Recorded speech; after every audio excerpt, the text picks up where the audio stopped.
Vamos a hablar de los índices y la relación que que ellos tienen como tal dentro de la economía, ¿no? Entonces, al principio yo creo que una de las primeras personas que habló de esto fue el señor Charles Dow, que en la famosa teoría de Dow, dice que los índices pues son como los barómetros de la economía, ¿no? Que básicamente todo lo que sucede a nivel económico pues se refleja de una u otra forma en los índices bursátiles. Es más, él fue el primero que creó un índice bursátil como tal. Las bolsas son un poco más antiguas. La primera bolsa está en más o menos alrededor de los años 1600, por ahí, por esas fechas ronda, en Ámsterdam, ¿no?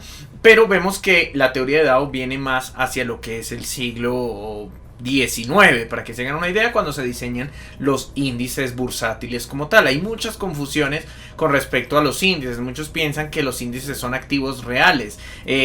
Por estos, digamos, hemos visto polémicas alrededor de lo que es el índice de agua en la bolsa de futuros, que muchos los han llegado a confundir inclusive con la misma agua, ¿no?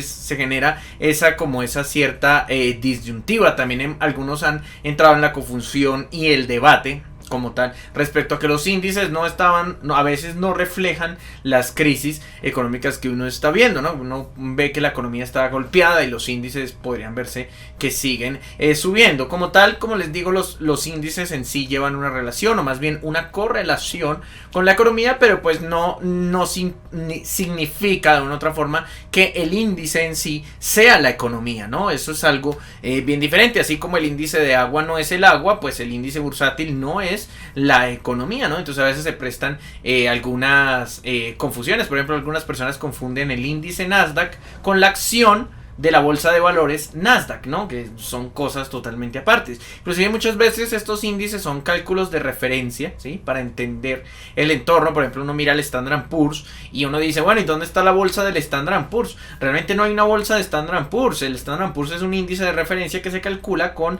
las principales acciones de todas las bolsas que hay en Estados Unidos. Pero luego uno ve y eso lo calcula, por supuesto, Standard & Poor's. Por ejemplo, el Nikkei. El Nikkei es un índice que calcula un periódico, ¿sí? O sea, realmente no es la bolsa siempre como tal. Cuando vemos el Nasdaq sí es una bolsa, ¿no? Entonces a veces se prestan este tipo de confusiones, ¿no? Como que hay un indicador financiero que nos muestra algo, pero algunas veces pertenece a las bolsas, algunas veces los calculan terceros, ¿cierto? Pero lo que hay que entender básicamente es que son, digamos, indicadores de referencia y que en teoría, como la bolsa descuenta pues básicamente el valor futuro en teoría, o descuenta el futuro de una u otra forma hoy, ¿cierto? Entonces pues lo que vemos es que lo que le sucede a la economía suele reflejarse en los índices como tal, que es como la relación que llevan. Algunas veces las personas dicen, no, pero es que el impacto económico de que estamos viendo o que hemos visto en las diferentes crisis no necesariamente o no siempre se refleja de inmediato en los índices como tal, ¿no? Porque muchas veces, como les digo,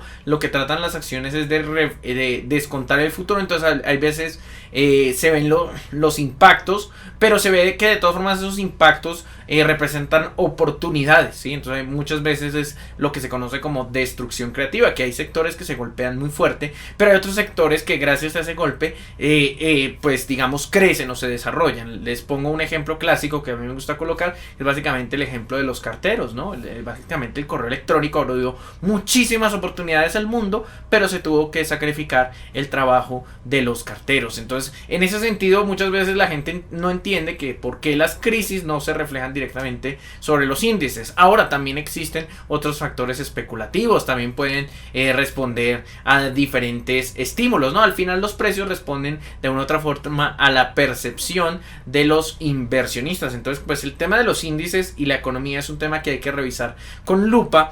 Pero tengan ustedes en cuenta que aunque las correlaciones a veces se rompen, vuelven a unirse, ¿no? Entonces, de una u otra forma podemos decir que lo que reflejan los índices de una u otra refleja también las expectativas ¿cierto? Que tienen las personas o que tienen los consumidores dentro de la economía y las expectativas de crecimiento también que tienen los inversionistas que trabajan dentro de esas acciones. Por eso es muy importante que ustedes revisen los índices bursátiles, porque todas esas expectativas y todo este comportamiento de la economía de una u otra forma también va a afectar las divisas. Y dentro de los análisis que hemos visto, normalmente siempre tomamos una referencia de algún índice bursátil, ¿cierto? Para entender, por ejemplo, índices ya de divisas, como podría ser el índice dólar, que nos muestra la fortaleza o la debilidad del dólar a nivel mundial, ¿no? Entonces siempre hay una correlación entre los índices tienden a confirmarse entre sí. Por eso